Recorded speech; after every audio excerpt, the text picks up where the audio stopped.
హల్లెలూయా హల్లెలూయా. ఈ యొక్క కీర్తన భాగాన్ని మనం ధ్యానించినట్లయితే ఇందులోంచి ఒక ఉన్నతమైన ఒక మాట మనకు కనిపిస్తుంది. ఏంటి ఆ మాట అంటే 3వ వచనం ఒకసారి చదువుదామా. యాకోబు యొక్క బలిష్ఠునికి మ్రొక్కుబడి చేసెను, బలిష్ఠునికి మ్రొక్కుబడి చేసెను. హల్లెలూయా. అంటే ఇక్కడ యాకోబు యొక్క బలిష్ఠుడు ఎవరు? మనందరి దేవుడు. హల్లెలూయా. అబ్రహాము, ఇస్సాకు, యాకోబుల దేవుడే నీకు దేవుడే. ఆయనకి ఇక్కడ ఏం చేస్తూ ఉన్నాడంట? దావీదు ఒక మ్రొక్కుబడి చేస్తూ ఉన్నాడు. మొట్టమొదటి వచనంలో ఏం రాయబడి ఉందో ఒకసారి చూద్దామా. 32 యెహోవా దావీదును కలిగిన బాధలన్నింటినీ అతని పక్షమున జ్ఞాపకము చేసుకొనుము. అతడు యెహోవాతో ప్రమాణపూర్వకముగా మాట ఇచ్చి యాకోబు యొక్క బలిష్ఠుని యొక్క మ్రొక్కుబడి చేశాను. హల్లెలూయా. అంటే ఆయన కలిగిన బాధలు ఏవైతే ఉన్నాయో, కష్టాలు ఏవైతే ఉన్నాయో వాటిలన్నిటిని బట్టి ఇక్కడ దావీదు ఏం చేస్తూ ఉన్నాడంటే దేవుని సన్నిధిలో మ్రొక్కుబడి చేస్తూ ఉన్నాడు. ఓకే, ఎంతమంది దేవుని సన్నిధిలో చాలాసార్లు మొక్కుబడి చేసుకుంటూ ఉంటారు? మా పాస్టర్ గారు అయితే ఏదన్నా హెల్త్ ఇష్యూ కానీ ఎవరికైనా బాగాలేనప్పుడు తను మొక్కుబడి చేసుకునేది. ప్రభా, నేను ఈ కానుక నీకు ఇస్తాను ప్రభా, నువ్వు తగ్గిస్తే, నువ్వు మేలు చేస్తే ఈ కానుక నీకు నేను చెల్లిస్తాను ప్రభా అని మొక్కుబడి చేసుకునేది. ఓకే, ఈ మొక్కుబడి అనేది ఇప్పుడు మనం అన్ని ఆచారాల నుంచి వచ్చిన వాళ్ళు చాలామంది ఉంటారు, అంటే దేవుని తెలియని వారు. వాళ్ళకు కూడా ఏం అలవాటు అయిందంటే మొక్కుబడి చేసుకోవడం. ఈసారికి నేను ఫలాంది ఇస్తాను, ఈసారికి నేను ఇది ఇస్తాను అని చెప్పి మొక్కుబడి చేసుకుంటారు. అది ఎక్కడి నుంచి వచ్చిందో కాదు, ఆచారం అంతా ఎక్కడి నుంచి వచ్చిందంటే బైబిల్ నుంచి వచ్చిందే. మీరు చూస్తే లేవి కాండము కానీ, దినవృత్తాంతాలు కానీ ద్వితీయోపదేశ కాండము, మీరు చూసిన పాత నిబంధన గ్రంథాలు అన్నీ ఒకసారి మీరు చదువుకొని వెళ్తే వారు దేవునికి ఎట్టి రీతిగా మొక్కుబడులు చేసుకున్నారు, ఎట్టి రీతిగా దేవుని సన్నిధిలో వారందరూ దేవునికి ఒక మొక్కుబడి. అదే రీతికి ఇక్కడ దావీదు కూడా ఒక ఉన్నతమైన మొక్కుబడి చేసుకుంటా ఉన్నాడు. ఎంత ఉన్నతమైందంటే ఒకసారి చదువుదామా. 132లోనే కిందకి వెళ్ళి చూస్తే 6వ వచనం నుంచి ఒకసారి చదువుతారా? ఒకసారి 5 నుంచి చదవండి. 5 నుంచి. నా వాసస్థానమైన నా గుడారములో నేను ప్రవేశింపను, నేను పరుండు మంచము మీదకి ఎక్కను, నేను ఎక్కను, నా కన్నులకు నిద్ర రానియను, నా కన్ను రెప్పలకు కునికిపాటు రానియనను. అది ఎఫ్రతాలో ఉన్నదని వింటిమి. యాయారు పొలములో అది దొరికెను. ఆయన నివాస స్థలములకు పోదము రండి, ఆయన పాదపీఠం ఎదుట సాగిలపడదము రండి. యెహోవా లెమ్ము, నీ బలసూచకమైన మందసంతో కూడా రమ్ము, నీ విశ్రాంతి స్థలములో ప్రవేశింపము. నీ యాజకులు నీతిని వస్త్రము వలె ధరించుకొందురుగాక, నీ భక్తులు ఉత్సాహగానం చేయుదురుగాక. నీ సేవకుడైన దావీదు నిమిత్తము నీ అభిషక్తునికి విముఖుడై ఉండకము. చాలు. ఇక్కడ దేని గురించి దావీదు మాట్లాడుతూ ఉన్నాడంటే దేవుని యొక్క మందిరం గురించి. ఏమంటాడంటే, ప్రభా, నేను మంచి ప్లేస్లో పడుకుంటా ఉన్నాను. ఓకే, దేవదారు వృక్షాలతో తీసినటువంటి ఒక అద్భుతమైన ఇంట్లో నేను పడుకుంటా ఉంటే దేవుని మందసం ఎక్కడో గుడారాల్లో ఉండడం ఏంటి, ఎక్కడో అక్కడ ఉండడం ఏంటి, అర్నోను కళ్ళంలో ఉండడం ఏంటి, ఇక్కడ ఉండడం ఏంటి? నా వల్ల కాదు ప్రభా, నా కంటికి నిద్ర పట్టట్లా.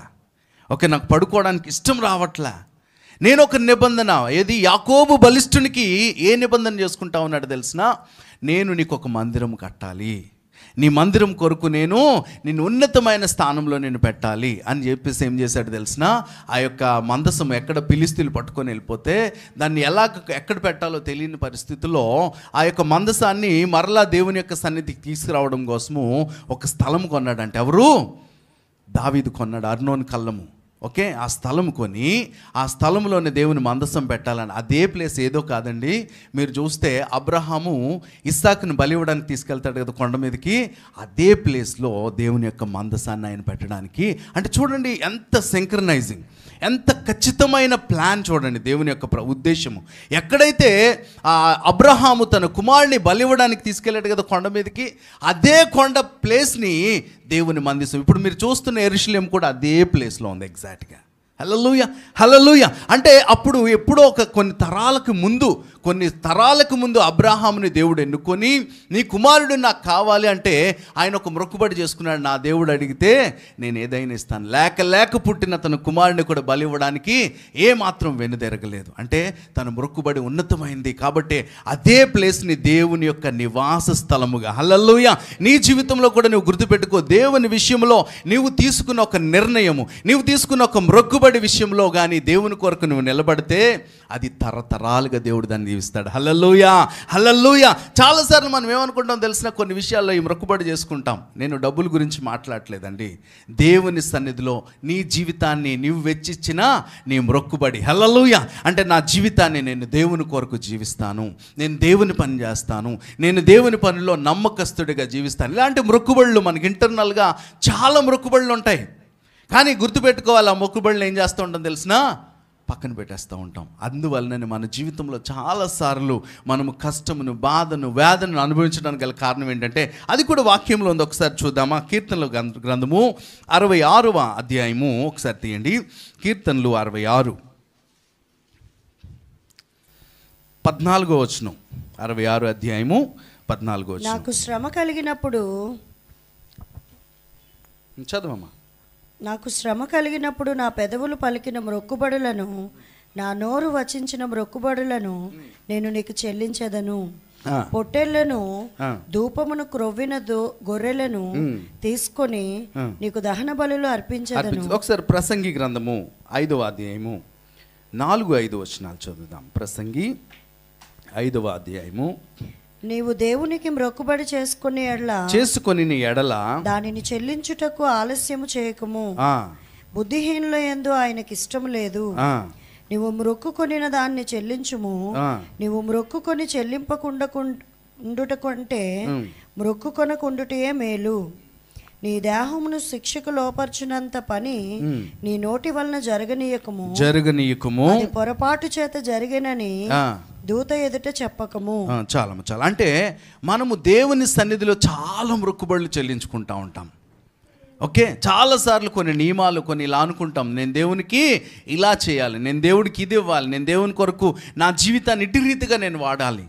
చాలాసార్లు మొక్కుబడులు చేసుకొని ఏం చేస్తాం తెలిసిన, మన జీవితాన్ని మనకు నచ్చినట్టుగా జీవిస్తూ ఉంటాము. దీనివలన చాలాసార్లు మీ జీవితంలో అనేక అనార్థాలు, అనేక కష్టాలు, అనేక బాధలు మీరు ఫేస్ చేయడానికి గల కారణం ఏంటి తెలిసిన. అలాగని దేవుడు శిక్షించడం కోసం కాదు, ఆయన సన్నిధిలో నువ్వు మాట ఇచ్చి నువ్వు ఎప్పుడైతే మాటను పలుకుతావో నీ మాట బహు జాగ్రత్త.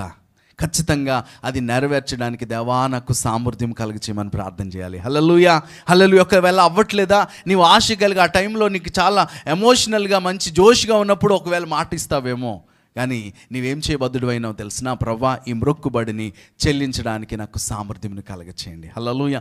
దావీదైతే ఆశ కలిగి దేవుని మందిరమును ఉన్నతంగా కట్టాలి. రాజునయ్యండి నేనేమో మంచి పరుపుల్లో పడుకుంటానా, నేను ఉన్నతమైన స్థలంలో ఉంటానా, నా దేవుని మందసం ఏమో ఎక్కడో దేహరాల్లో ఉందని ఆయన ఏమని ఏడుస్తూ ఉన్నాడంట. బెడ్ మీదకి ఎక్కడానికి ఇష్టపడట్లా. ప్రభువా నీ మందిరం కొరకు ఒక దాహము, ఒక ఆశ, ప్రభువా నీ మందిరాన్ని నిర్మించాలి, ఉన్నతంగా దాన్ని చూడాలని ఆశ. ఇంత ఆశపడితే దేవుడు ఏమంటాడు తెలిసిన, నీ చేతులు రక్తంతో నింపబడ్డాయి కాబట్టి నువ్వు కట్టనవసరం లేదు. ఎంత బాధ ఉంటుందో ఆలోచించండి. చాలాసార్లు మనకి జీవితంలో జరగని వాటి కోసం చాలాసార్లు ఫీల్ అయిపోతాం. ఇంత ఆశ కలిగి దేవుని మందిరాన్ని కట్టాలని ఎన్నో సమకూర్చాడు, బంగారం సమకూర్చాడు, వెండి, ఇత్తడి, ఇనుము, ఎన్నో రకాల ఉన్నతమైన వస్తువులన్నిటినీ సమకూర్చి దేవుని కొరకు ఆయన ప్రత్యేకపరుచుకుంటే దేవుడు ఏమంటా ఉన్నాడు తెలిసిన, నువ్వు కట్టనవసరం లేదు. ఎవరు కడతారు? నీ కడుపులో పుట్టిన బిడ్డ. ఎవరు కట్టారు? సొలొమోన్. అప్పుడు అప్సెట్ అయిపోలే. ఎప్పుడైతే తిను మొక్కుబడి చేసుకున్నాడు, చూడండి చాలా విభిన్నమైన పరిస్థితి. చాలాసార్లు మనం ఏం చేసుకుంటాం, మొక్కుబడి చేయలేని పరిస్థితి, దాన్ని తీర్చలేని పరిస్థితి, అక్కడే మనం ఆగిపోతూ ఉంటాం. కానీ ఇక్కడ దావీదైతే మొక్కుబడి చేసుకున్నాడు, దానికి కావలసినవన్నీ సమకూర్చాడు. కానీ దేవుడు ఏమన్నాడు, నువ్వు కట్టనవసరంలే. అప్పుడు మనం లాంటి అయితే ఏమవుతుందో తెలిసిన, ఏంటో దేవుడికి మరీ ఎక్కువైపోయింది, నేను కడతానంటే వద్దంట, పాస్టర్ గారికి ఏంటో నేను ఇది చేస్తానంటే వద్దంట, ఇద్దంట. చాలాసార్లు మనము శరీరానుసారంగా లోకానుసారంగా మనం ప్రవర్తించకూడదు. దేవుడు చెప్పిన మాటని తూచా తప్పకుండా దావీదు ఏం చేశాడు తెలిసిన, వెంటనే లోబడ్డాడు. ఓకే ప్రభువా, నేను అన్ని సమకూరుస్తాను, నా కుమారుడు కడతాడన్నావు కదా, అంతకన్నా సంతోషం లేదు. అందుకే దేవుని సన్నిధి కొరకు ఎదురు చూసేవాడు. దావీదు తీసుకున్న ఆ నిర్ణయాన్ని దేవుడు ఏం చేశాడు తెలుసా, తన కుమారుడి ద్వారా ఆ యొక్క మందిరాన్ని కట్టడానికి. హల్లెలూయా, హల్లెలూయా. అందుకనే యేసుక్రీస్తు ప్రభువారు కూడా భూమి మీదకి వచ్చి పడిపోయినా ఆ 3 దినాల్లో మరలా మందిరాన్ని తిరిగి నేను కడతానంటా ఉన్నాడు. హల్లెలూయా. అంటే దాని ఉద్దేశం ఏంటి తెలిసిన, మనమే ఇప్పుడు మందిరాలుగా మార్చబడ్డాము. యేసుక్రీస్తుని అంగీకరించిన నువ్వు నేను మనందరిని కూడా దేవుని ఆలయాలుగా మార్చబడతా ఉన్నాం. అయితే ఈ ఆలయం విషయంలో నీవు అజాగ్రత్తగా ఉంటా ఉన్నావా? నా శరీరం నా ఇష్టం అనుకోమాక, ఇది దేవుడు విలువ పెట్టి తన రక్తము చేత కొనబడిన దేవుని ఆలయాలు మీరందరూ. హల్లెలూయా.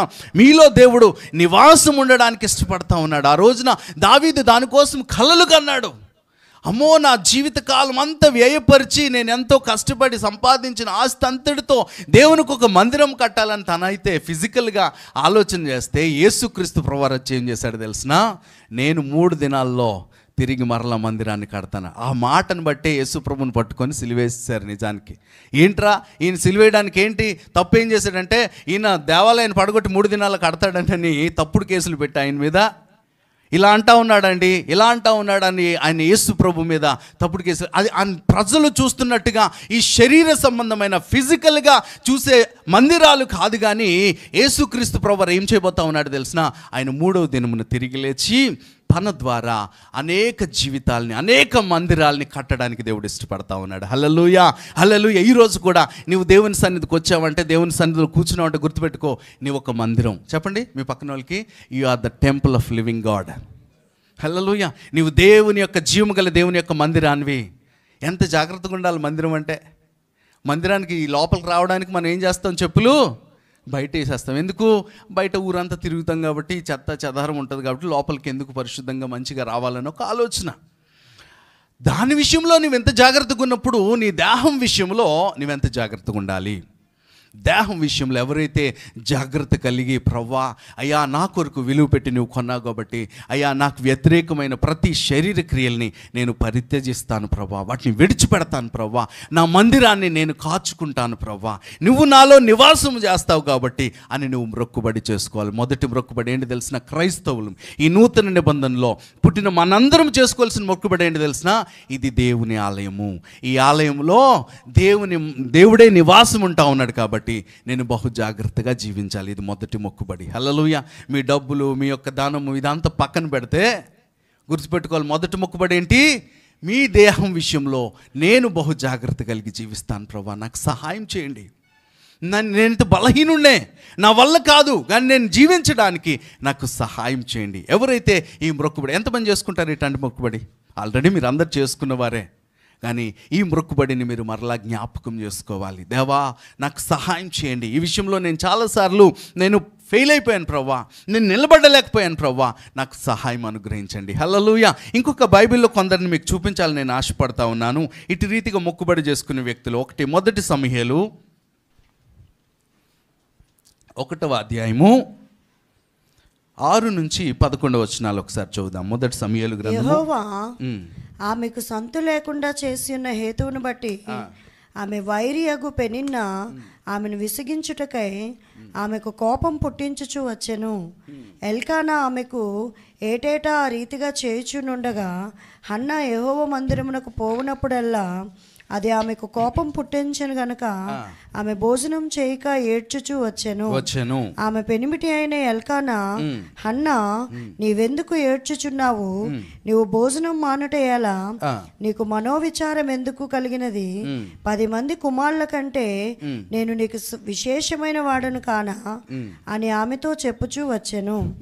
వారు షిలోహులో అన్నపానములు పుచ్చుకున్న తరువాత హన్నా లేచి యాజకుడైన ఏలీ మందిర స్తంభము దగ్గరనున్న ఆసనం మీద కూర్చుని ఉండగా బహు దుఃఖాక్రాంతురాలై వచ్చి యెహోవా సన్నిధిని ప్రార్థన చేయుచు బహుగా ఏడ్చుచు, సైన్యములకు అధిపతియగు యెహోవా, నీ సేవకురాలనైన నాకు కలిగి ఉన్న శ్రమను చూచి నీ సేవకురాలనైన నన్ను మరొక జ్ఞాపకం చేసుకొని నీ సేవకురాలనైన నాకు మగపిల్లను దయచేసిన ఎడల వాని తల మీదకి క్షౌరపు కత్తి ఎన్నటికి రానియక వాడు బ్రతుకు దినములన్నిటను నేను వాడిని యెహోవావగు నీకు అప్పగింతునని మ్రొక్కుబడి చేసుకొనెను.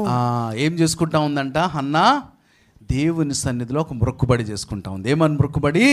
అప్పుడు వరకు తనకు పిల్లలు లేరు, ఓకే, చాలా వేదన, చాలా కష్టము, చాలా దుఃఖంలో ఉంది. దేవుని సన్నిధికి వచ్చి ఒక మ్రొక్కుబడి చేసుకుంటా ఉందంటే ఏమని తెలిసిన? ప్రవ్వా, ఇదిగో నాకు కానీ నువ్వు కుమారుడు ఇస్తే నేను ఖచ్చితంగా ఆ కుమారుడిని నీ చేతికే అప్పగిస్తాను, నీ సన్నిధికే నేను పెడతాను. తను మనసులో నిశ్చయించుకొని దేవుని సన్నిధికి వచ్చి ఏలీ దగ్గర ప్రార్థన చేస్తూ ఉంటే ఆ యొక్క ప్రవక్త, ఆయన యొక్క ఆ సమయంలో ప్రధాన యాజకుడిగా ఉన్న వ్యక్తి ఏమన్నాడంట, నీవేంటి ఉదయాన్నే తాగేసి వచ్చావా, ఏం మాట్లాడుతున్నావు, నీలో నువ్వేం మాట్లాడుకుంటున్నావంట? అయ్యా, నేను అటు రీతిగా రాలేదయ్యా, నేను ఒక మ్రొక్కుబడి చేసుకుంటా ఉన్నాను. ఏమని తెలిసిన? లేక నాకు ఒక కుమారుడిని కానీ ఇస్తే ఆ కుమారుడిని మరలా తిరిగి నీ చెంతనే పెడతాను, నీ యొద్దనే పెడతాను. ఎంత కష్టం ఆలోచించండి, తల్లులైన వారికి తెలుస్తుంది. ఓకే, ఒకే ఒక కుమారుడు పుట్టిన, ఇప్పుడు మన సుజాత ఆంటీకి ఒకే కొడుకు అని దేవుని సన్నిధిలో దేవునికి మరలా ఏంటి పాలు విడవగానే ఇవ్వడం అంటే ఎంత కష్టం, చాలా కష్టం. కానీ అదొక సాక్రిఫైస్, అదొక బలమైన దేవుని సన్నిధిలో నిబంధన. ఒక మ్రొక్కుబడి అంటే చిన్న విషయం కాదండి. కానీ ఇక్కడ హన్న ఏమనుకుని తెలిసినా, నేను దేవుని యొద్ద నా కుమారుడిని నేను విడిచిపెట్టేస్తాను. పోనేదో మనం కూడా చాలాసార్లు మా అబ్బాయిని మ్రొక్కుబడి చేసామని ఇంట్లోనే చక్కగా పెంచుతాం, చదివిస్తాము, పెద్దోడు అయ్యేదాకా అలాగ అన్నీ చేసి అడిగి నచ్చితే అప్పుడు పంపిస్తాం. చాలామంది మ్రొక్కుబడులు చేసుకుంటారు. ముందు ఏంటిది, లైఫ్ ముందు సెటిల్ అవ్వాలండి, ముందు అన్నీ బాగుండాక అప్పుడు కాదు కదా. ఇక్కడ ఏం చేసిందేమా, నేను పుట్టగానే ఇంకా ఆడ పుడతాడో లేదో కూడా తెలియదు ఆమెకి. మగపిల్లడు పుడతాడు, ఆడపిల్ల పుడతాడు కూడా తెలియదు. కానీ అసలు ఏమీ లేనప్పుడు కూడా తను దేవుని సన్నిధిలో ఏం చేస్తూ ఉంది, నువ్వు నాకు మగ బిడ్డనిస్తే నేను దేవుని సన్నిధికి ఇచ్చేస్తాను. ఎలాగివ్వడం? పాలు విడవగానే తీసుకెళ్ళి మందిరంలో వదిలేయడమే. ఆడికి ఆకలి వేస్తుంది కదా, ఆడికి మంచి బట్టలు ఉన్నాయో లేదో, ఎప్పుడో సంవత్సరానికి ఒకసారి పండగకు వస్తారు సన్నిధికి, అప్పుడు దాకా ఆ ప్రవక్త దగ్గర ఉండిపోవడమే. అన్ని పనులు చేసుకొని శుభ్రాలు చేసుకుంటూ దేవుని మందిరంలో దేవుని ఆలయంలో పనులన్నీ చేసుకుంటూ తను జీవించాల్సిన పరిస్థితి. తల్లికి గుర్తొస్తే ఎంత బాధ వస్తుంది. అయినా దేవుని సన్నిధిలో మ్రొక్కుబడి చేసుకుంది. హల్లెలూయా. ఆ మ్రొక్కుబడి ఎంత గొప్పదిగా మార్చబడింది తెలిసిన? బైబిల్ మొత్తంలోనే ఒక ఉన్నతమైన ప్రవక్తగా దేవుడు తీసుకొచ్చాడు. హల్లెలూయా. చప్పలు కొడుతూ దేవుని నామాన్ని కనపరుద్దామా? హల్లెలూయా, హల్లెలూయా. నీ జీవితంలో కూడా ఏమీ లేకపోయినా, నీ జీవితం ఒక శూన్యమైన ఒక సున్నాగా నువ్వు కనిపిస్తున్నప్పటికీ నువ్వు తీసుకునే ఆ మ్రొక్కుబడిని దేవుడు ఎలా చేయబోతా ఉన్నాడు తెలిసిన? మొత్తం ఇజ్రాయెల్కే మొట్టమొదటి రాజు, మొట్టమొదటి ప్రవక్తగా దేవుడు సమూయేలుని ఎన్నుకున్నాడు. ఆ చిన్న బాబుని ఒక ఉన్నతమైన ప్రవక్తగా దేవుడు చేశాడు. హల్లెలూయా. నీ మ్రొక్కుబడిలో అంత పవర్ ఉంది. పక్కన వాళ్ళు చెప్పండి, నువ్వు కానీ మ్రొక్కుబడి చేసి దాన్ని నిలబడగలిగితే ఉన్నతమైన ఆశీర్వాదాన్ని నువ్వు చూడబోతా ఉన్నావు. హల్లెలూయా, హల్లెలూయా. ఇంకొక వ్యక్తిని మనం చూద్దాం. బైబిల్ గ్రంథంలో ఇంకొక వ్యక్తి మనం చూద్దాం ఒక్కసారి. రూతు గ్రంథము 1వ అధ్యాయము.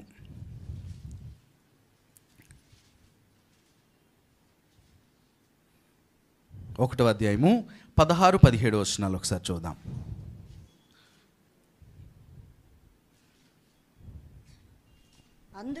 అందుకు వెంబడి రావద్దని నన్ను విడిచిపెట్టమనియు నన్ను బ్రతిమాలు కొనవద్దు, నీవు వెళ్ళు చోటుకే నేను వచ్చేదను, నీవు నివసించు చోటనే నేను నివసించేదను, నీ జనమే నా జనము, నీ దేవుడే నా దేవుడు, నీవు మృతి ముందు చోటను నేను మృతి పొందేదను, అక్కడనే పాతి పెట్టబడేదను, మరణం తప్ప మరి ఏదైనను నిన్ను నన్ను ప్రత్యేకించిన ఎడల యెహోవా నాకు ఎంత కీడైనా చేయునుగాక నేను.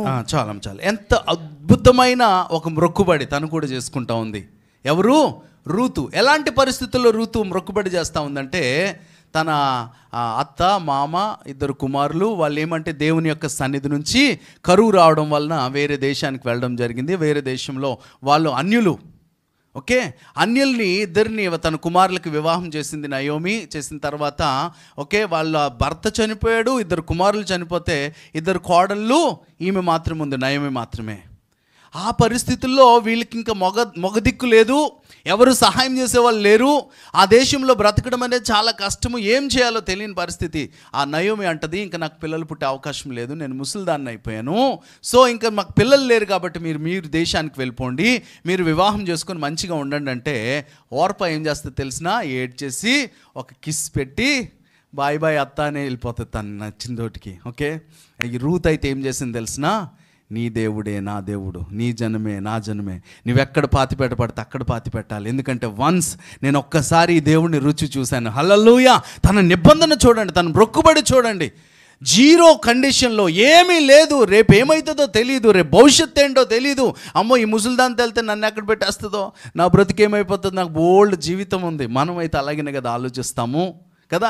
దేవుని సన్నిధిలో నువ్వు నిబంధన చేసుకున్నప్పుడు, మొక్కుబడి చేసినప్పుడు నువ్వు అన్నీ అటు ఇటు చూస్తూ ఉంటావు, అమ్మో రేపు పొద్దున్న ఎలా ఉంటుందో, రేపు ఎలా జరుగుతుందో ఏమీ పట్టించుకోలే. దేవుడు నీ దేవుడే నా దేవుడు, నీ జనమే నా జనము, నువ్వెక్కడ ప్రాతిపడితే అక్కడ, ఒకవేళ అది దూరం అయితే దేవుడు నన్ను చాలా విడిచిపెట్టినట్లే, కాబట్టి నేను ఈ దేవుడిని విడవను, నిన్ను విడవను, నీతో రేపు నీ దేశానికి వస్తాను.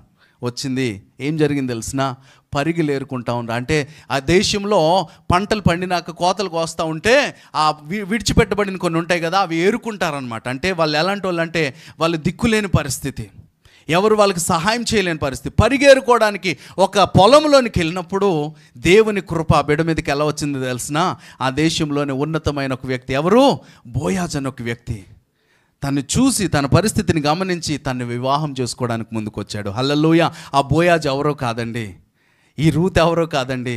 మీరు చూస్తున్న ఇప్పుడు దావీదు గురించి విన్నారు కదా, దావీదు యొక్క ముత్తాత అన్నమాట వాళ్ళు. ఓకే, అంటే దేవుడి ప్రణాళిక చూడండి. ఆమె తీసుకున్న ఒక నిర్ణయము, తను తీసుకున్న ఒక ఆలోచన, దేవుని దగ్గర నేను దేవుని కొరకు జీవిస్తాను, ఆయన ప్రజల కొరకు నేను బ్రతుకుతాను, ఎక్కడ చచ్చిపోతే నేను అక్కడ చచ్చిపోతాను, నీవు తప్ప వేరే దేవుడు నాకు వద్దు. హల్లెలూయా, హల్లెలూయా. అలాంటి నిర్ణయం నీవు తీసుకోగలుగుతా ఉన్నావా?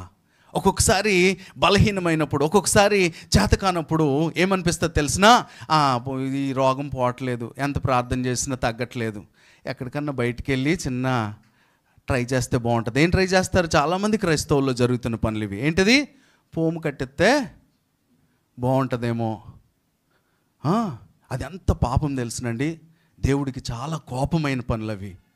చాలామందిలో కూడా చచ్చిపోయినా పర్లా, దేవుని కొరకు నేను జీవించాలి. ఈ రూతు తీసుకున్న నిర్ణయం ఈరోజు నువ్వు తీసుకోగలిగితే, హల్లెలూయా, నీలో నుంచి ఎలాంటి పవర్ బయటికి రాస్తుందో తెలిసినా, అప్పట్లోనే దావీదు లాంటి రాజు ఇంకెవడు లేడంట. హల్లెలూయా. అలాంటి రాజు సంతానము బయటికి రావడానికి ఎవరిని వాడుకున్నాడు తెలిసినా? రూతు తీసుకున్న నిర్ణయం. రూతు నిర్ణయించిన నిర్ణయం. మొట్టమొదటి రాజు సౌలు అయితే, ఆ తర్వాత వెరీ నెక్స్ట్ రాజు ఎవరు తెలిసినా? దావీదు. దావీదు ఎక్కడి నుంచి వచ్చాడు? ఈ రూతు యొక్క సంతానం నుంచి వచ్చినోడే. నీ జీవితంలో కూడా దేవుని కొరకు ఇటు రీతిగా నువ్వు నిలబడగలుగుతా ఉన్నావా?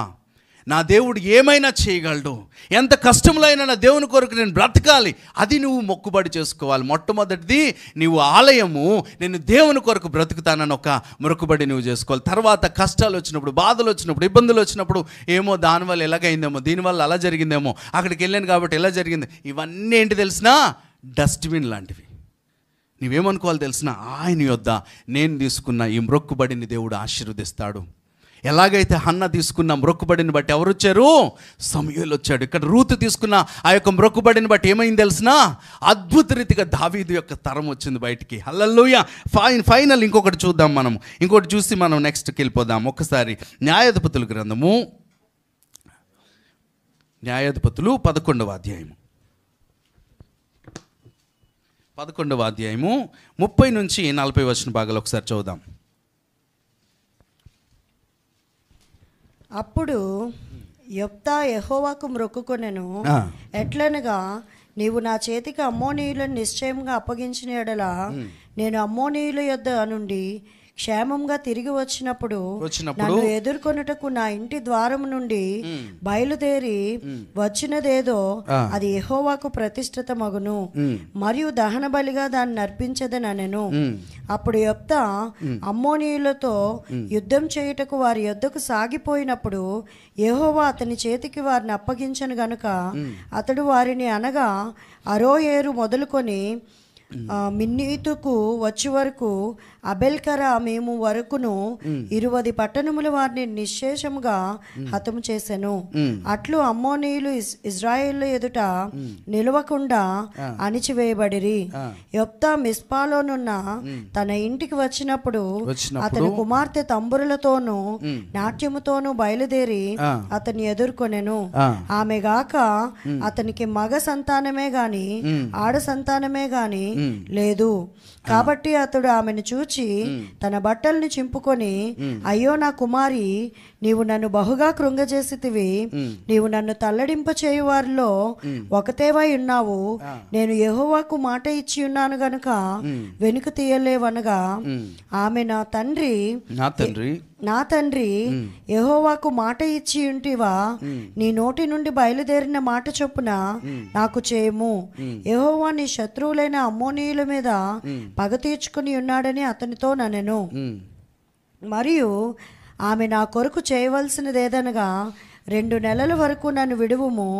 నేను నా చెలికత్తెలను పోయి కొండల మీద నుండి నా కన్యాత్వమును గూర్చి ప్రలాపించేదనని తండ్రితో చెప్పగా, అతడు పొమ్మని చెప్పి 2 నెలల వరకు ఆమెను పోనిచ్చెను గనుక ఆమె తన చెలికత్తెలతో కూడా పోయి కొండల మీద తన కన్యాత్వమును గూర్చి ప్రలాపించెను. ఆ 2 నెలల అంతమున ఆమె తన తండ్రి యొద్దకు తిరిగి రాగా అతడు తాను మ్రొక్కుకొనిన మ్రొక్కుబడి చొప్పున ఆమెకు చేసెను. ఆమె పురుషుణ్ణి ఎరుగునే లేదు. ప్రతి సంవత్సరం ఇజ్రాయేలు కుమార్తెలు 4 దినములు గిలాదు దేశస్థుడైన యెఫ్తా కుమార్తెను ప్రసిద్ధి చేయుట కద్దు. హల్లెలూయా, హల్లెలూయా. ఎంత గొప్ప మొక్కుబడి అంటే ఇది. జడ్జెస్ అంటే న్యాయాధిపతుల టైంలో ఇజ్రాయేల్ పరిపాలించే అధిపతులు అనమాట, న్యాయాధిపతులు. అందులో యెఫ్తా అనే ఒక వ్యక్తి అమ్మోనీయులు వీరి మీద తిరుగుబాటు చేస్తూ ఉంటే యుద్ధం చేయడానికి వెళ్తూ ఉన్నప్పుడు తిను ఒక మొక్కుబడి చేసుకున్నాడంటే. ఏం మొక్కుబడి? నేను ఇప్పుడు వెళ్తా ఉన్నాను కదా ప్రభువా, నేను తిరిగి జయించి వచ్చినప్పుడు ఎవరైతే నా ఇంటి నుంచి మొదట వస్తారో వాళ్ళని నేను నీకు బలిగా అర్పిస్తాను. ఎంత కష్టం అది.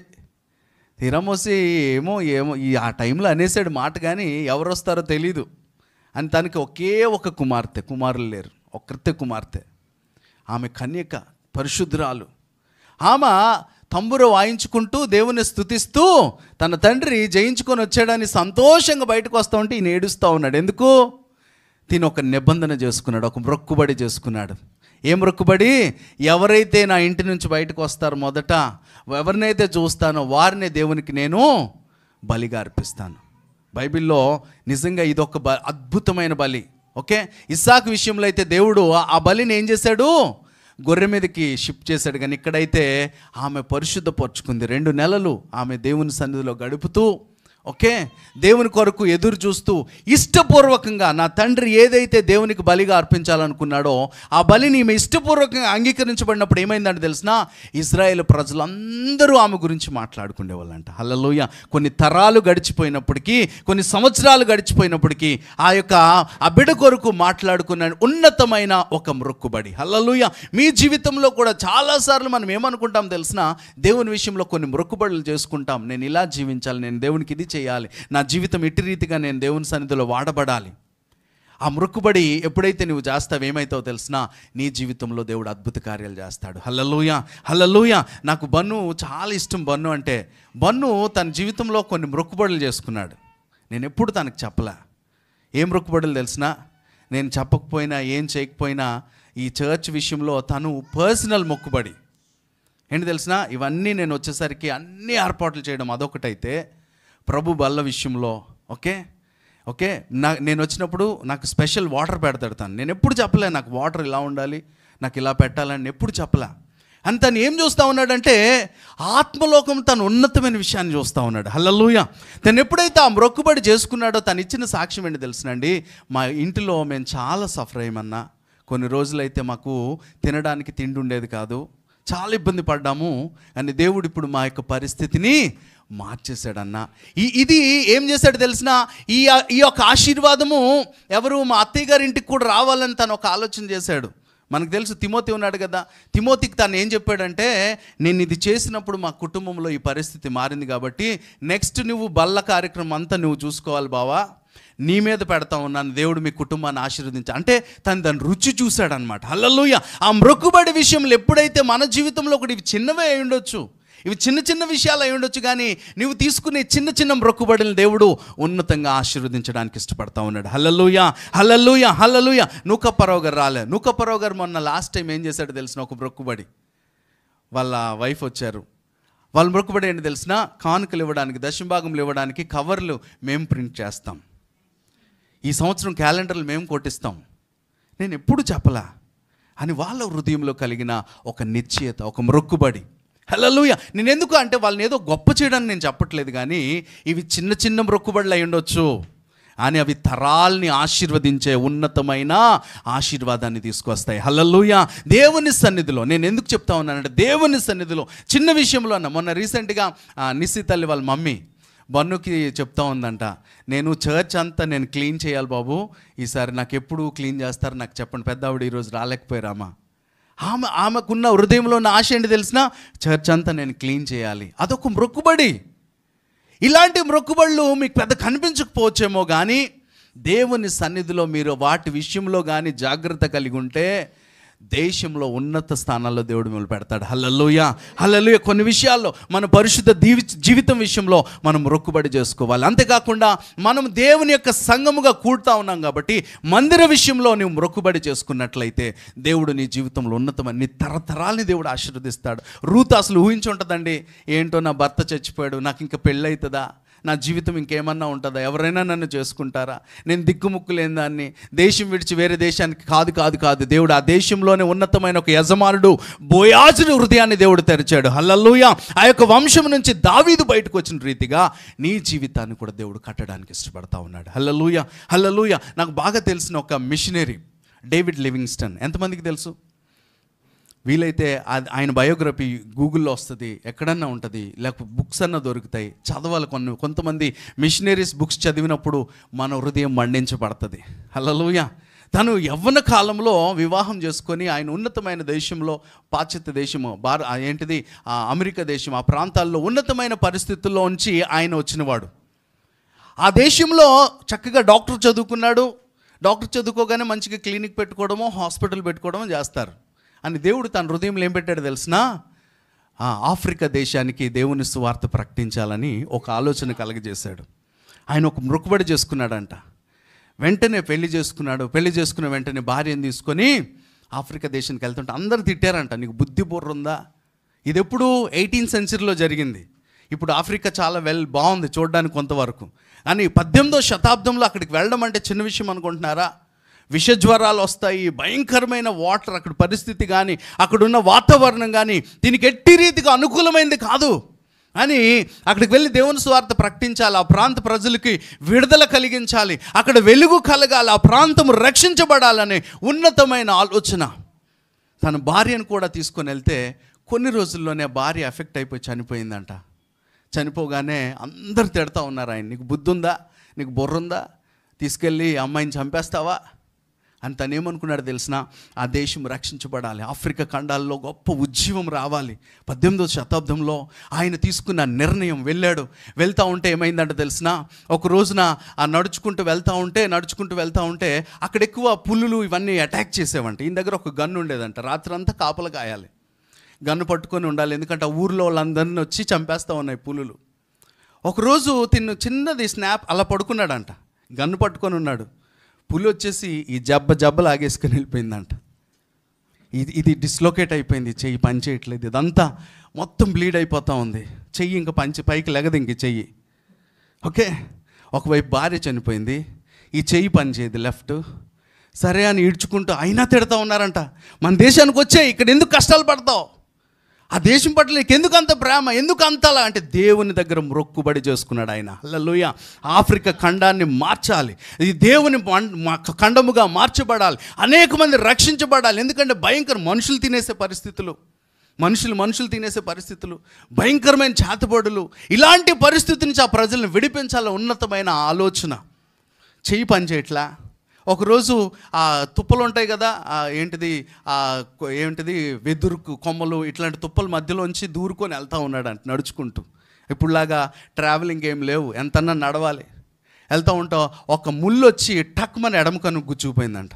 గుచ్చుకుపోనే కళ్ళు మొత్తం, ఈ కన్ను గుడ్డు బయటకు వస్తుందంట. ఏం లేదు, భార్య లేదు, ఎడమ చేయలేదు, ఎడమ కన్ను లేదు. అయినను అందరు తిడతా ఉన్నారంట, ఎందుకు నువ్వు ఇంకెక్కడ ఉంటావు, ఎందుకు ఈ ప్రజల పట్ల నీకు అంత ప్రేమ, వచ్చేసే మన దేశానికి, అక్కడ ట్రీట్మెంట్ తీసుకో అంటే మొండిగా అలాగే వెళ్తూ ఉంటావు. ఒకరోజు నదిలో దాటుతూ వెళ్తూ ఉన్నాడంట, ఒక చిన్న కాలువ వెళ్తూ ఉంటే మరి ఏ ముళ్ళు గుచ్చుకుందో, కాలుకి ముళ్ళు గుచ్చుకోవడం వల్ల మొత్తం ఈ లెఫ్ట్ లెగ్ మొత్తం చచ్చిపడిపోయిందంట. నడవలేని పరిస్థితి, ఇదంతా తిమ్మిరిగా ఉండేదంట, ఇలా మొడవలేని పరిస్థితి. ఇంత కష్టంలో, ఇంత బాధలో కూడా ఆయన విడువక ఆ ప్రాంతం రక్షించబడాలి. ఒక మనిషి యొక్క మ్రొక్కుబడి. ఇప్పుడు మీకు ఆఫ్రికా అంటే చాలా గ్రేట్గా మనకు కనిపిస్తూ ఉంది. ఓకే, అలాంటి ప్రాంతంలో 18వ శతాబ్దంలో ఆయన వెళ్ళి తను చేసిన ఆ మ్రొక్కుబడి, ఆ త్యాగము, ఆ సాక్రిఫైస్ ఏం చేసింది తెలిసిన, ఆయన ఎంతో పరిచర్య చేసినాక ఫైనల్గా ఆయన చనిపోయాడు. చనిపోయినప్పుడు ఆ దేశం నుంచి, వాళ్ళ దేశం నుంచి వచ్చారంట ప్రజలు, వచ్చి ఇతని బాడీ తీసుకెళ్ళిపోవాలని ఆలోచన చేస్తే ఆఫ్రికాలో ఉన్న ప్రజలందరూ వచ్చి ఏడుస్తూ ఉన్నారంట. ఏమని తెలిసినా, ఆయన గుండె మాకు కావాలి, ఎందుకంటే ఆయన గుండె మా దేశం కొరకు ఎంతో తప్పించింది కాబట్టి మీరేం చేస్తారో తెలియదు, బాడీని మీరు తీసుకెళ్ళిపోండి, గుండెని మా దేశంలో మేము సమాధి చేసుకుంటామంటే అప్పటికప్పుడు చచ్చిపోయిన బాడీని గుండె ఓపెన్ చేసి గుండెని బయటికి తీసి ఆఫ్రికా దేశంలో గుండెని, బాడీనేమో వాళ్ళ సొంత దేశానికి తీసుకెళ్లారు. ఒక మనిషి తీసుకున్న 18వ శతాబ్దంకి ఆ టైంలో తను తీసుకున్న నిర్ణయంను బట్టి ఏం చేయబడింది తెలిసిన, ఆఫ్రికా ఖండం చాలా డెవలప్ అయింది. ఇప్పుడు మీరు చూస్తున్న ప్రతి ప్రాఫిట్ కానీ ఎక్కడి నుంచి వచ్చారో తెలిసిన, ఆఫ్రికా. మీరు ఎక్కువ ఈ మధ్య కాలంలో ప్రాఫిట్స్ ఎక్కడి నుంచి రేసారు తెలిసిన, ఆఫ్రికా ఖండం నుంచే.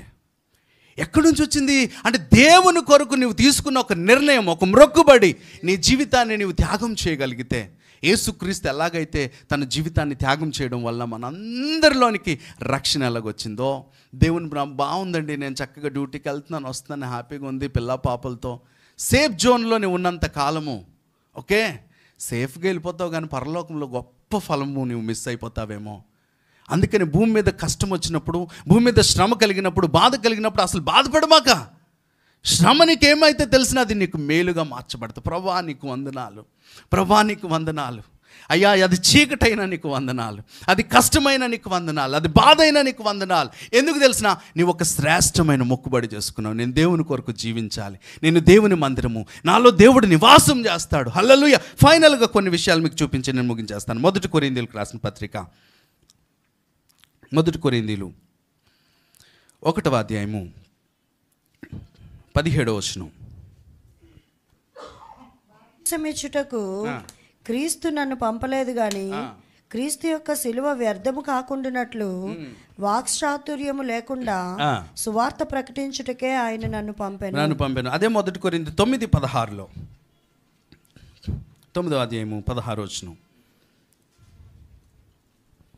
నేను సువార్తను ప్రకటించుచున్నాను, నాకు అతిశయ కారణం లేదు, సువార్తను ప్రకటింపవలసిన భారము నా మీద మోపబడి ఉన్నది. అయ్యో నేను సువార్తను ప్రకటింపకపోయిన ఎడల నాకు శ్రమ. ఇక్కడ పౌలు భక్తుడు ఎలాంటి మాట మాట్లాడుతున్నాడు తెలిసిన, తను కూడా ఉన్నతమైన స్థితి నుంచి వచ్చిన పౌలు భక్తుడు సౌలు పౌలుగా మార్చబడ్డాడు అనుకోండి. మీకు తెలుసు అతను ఎలాంటి మైండ్ సెట్ మార్చుకున్నాడంటే, దేవుని సువార్త ప్రకటించకపోతే నాకు శ్రమ అంట.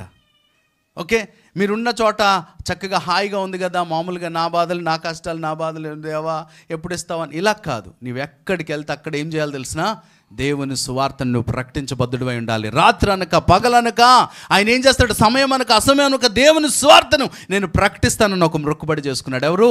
అపోస్తలుడైన పౌలు.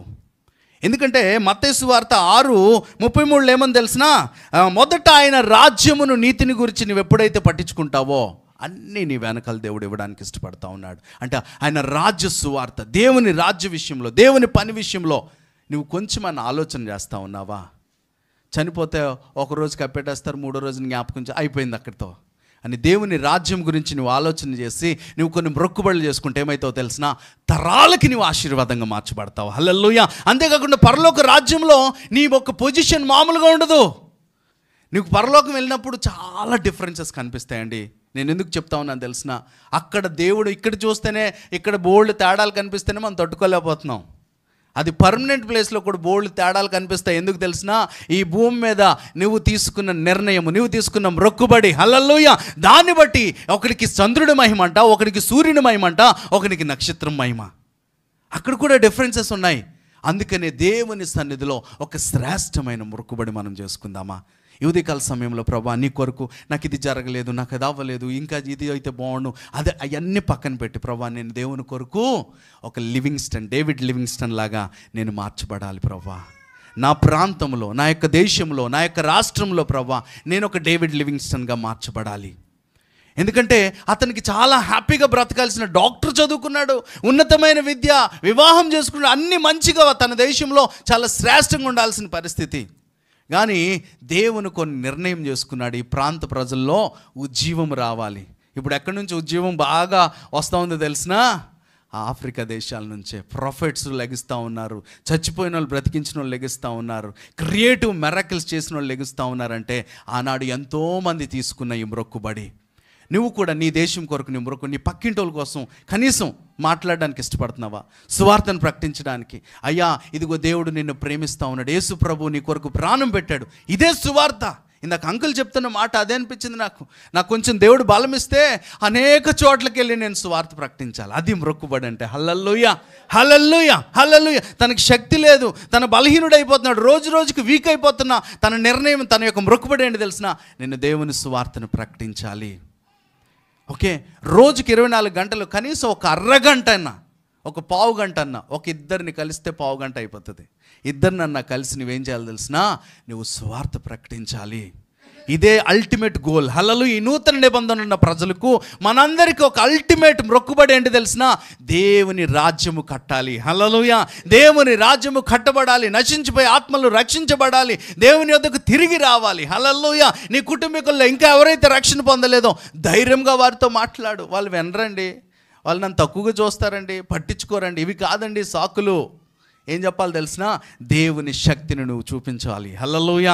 ఎప్పుడైతే ఆయన మందిరం అని నువ్వు నమ్ముతావో, నీ మొక్కుబడి చేసుకొని నువ్వు శ్రేష్టంగా భూమి మీద బ్రతకడానికి ఇష్టపడతావో, నువ్వు వెళ్తూ ఉంటే ఏమైతే తెలిసినా, చచ్చిన వాళ్ళు లెగుస్తూ ఉంటారు. అలాగే నీ అపోస్తులు చేసిన పరిచర్య ఏంటి తెలిసినా, వాళ్ళు నీడ పడితే చచ్చిపోయిన వాళ్ళు లెగుస్తూ ఉన్నారంట. వాళ్ళ నడికట్లు, వాళ్ళ యొక్క జేబు రుమాళ్ళు, కచ్చీపులు తీసుకెళ్ళి మంచం మీద పడిపోయిన వాళ్ళ దగ్గరికి పెడితే వాళ్ళు లెగుస్తూ ఉన్నారు. అంటే ఏంటి తెలిసినా, వాళ్ళు దేవుని మందిరం అని వాళ్ళు మొక్కుబడి చేసుకున్నారు. మేము దేవుని కొరకు బ్రతకాలి. మన భారతదేశాన్ని కూడా యేసు ప్రభు శిష్యుల్లో ఒక ఆయన తోమా ఈ దేశానికి వచ్చి హతసాక్షిగా మార్చబడ్డాడు. ఎలాంటి అద్భుతాలు చేసేవాడు అంటే తెలిసిన, ఇక్కడ ప్రజలు మనందరము సూర్య నమస్కారాలు చేయడం మనకి ఇష్టం కదా. మన పూర్వీకులు వాళ్ళందరూ సూర్య నమస్కారాలు చేస్తుంటే వాళ్ళకి ఎలా సువార్త ప్రకటించాలో తెలియక ఆ నదిలోకి వెళ్ళి ఇలా నీళ్లు పైకి ఇలా జల్లి ఇలా నమస్కారం చేస్తారు కదా. ఆయన ఎలాంటి ఛాలెంజ్ చేశాడంటే తెలిసిన, ఇదిగో నేను ఇప్పుడు దోశలతో ఇలా నీళ్ళు తీస్తాను, పైకి వేస్తాను, ఆ నీళ్లు పైనే ఉంటాయి, ఈ దేవుడు నిజం, నీకు కనిపిస్తున్న సూర్యుడు కాదు, ఈ దేవుడు నిజమని సువార్త ప్రకటించాడు. కాబట్టే నీ దాకా నా దాకా ఈ సువార్త వచ్చింది. ఇది ఎప్పుడో బ్రిటిష్ వాళ్ళు వచ్చినప్పుడు చేసిన సువార్త కాదు.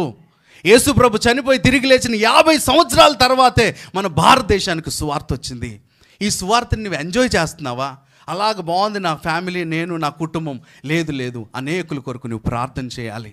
నశించిపోయే ఆత్మల కొరకు నీకు వేదన కలగాలి. ప్రభా అయ్యా నీ రాకడ సమీపంగా ఉంటుండగా ప్రభా అనేక మంది రక్షించబడాలి. నశించిపోయాలని చూసినప్పుడు నీ హృదయం తరుక్కుపోవాలి. అంతేగాని చూడు పనికిమాలిన వాళ్ళు ఎలాగైపోతున్నారో, ఎర్రగబాటు చూడు, ఇది కాదు. ఇది దేవుని మనసు కాదు.